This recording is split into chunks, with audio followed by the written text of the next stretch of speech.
Anal cancer encompasses a variety of tumors reflecting the diversity of epithelial types that make up the anal canal and the anal margin. About 85% of cases occur in the anal canal, while 15% involve the anal margin. The diagnosis is primarily based on a clinical examination, including a digital rectal exam and a histological study performed on biopsies of any suspicious lesion. Curative treatment for anal cancer relies on strategies adapted to the tumor stage and the patient's operability.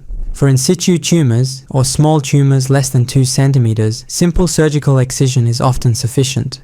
In other cases, particularly for larger or more advanced tumors, the strategy differs. Radiotherapy is used for small tumors. Larger or locally advanced tumors require concurrent chemoradiotherapy, supplemented with an additional focused dose on the tumor volume to maximize treatment effectiveness.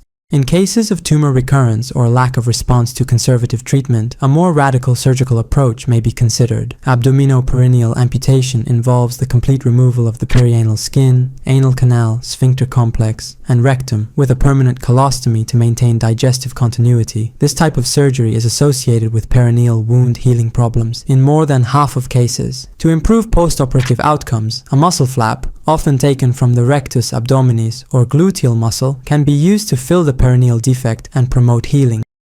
Palliative treatment. The primary goal of palliative treatment for anal cancer is to improve the patient's quality of life. For metastatic tumors, management often relies on exclusive chemotherapy. Regarding the treatment of metastases, approaches vary depending on their location, number, and surgical accessibility. For liver metastases, surgical resection may be performed if the lesions are limited to fewer than 4 nodules and confined to 1 or 2 liver segments. If surgery is not feasible, alternatives include chemoembolization, intra-arterial chemotherapy, radiofrequency ablation, or cryotherapy. Metastases located in other organs, such as the lungs, ovaries, spleen, or adrenal glands, can also be treated with surgical resection when accessible. In cases of peritoneal carcinomatosis, intraperitoneal chemotherapy can be administered immediately after surgical resection of the primary tumor to reduce tumor dissemination within the abdominal cavity and improve prognosis.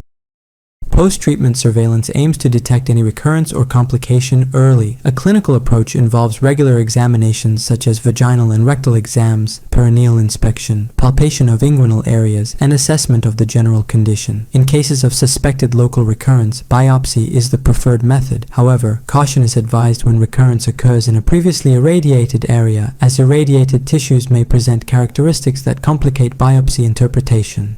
Thoraco-abdominopelvic CT, MRI, and PET scan are sometimes used to identify localized recurrence.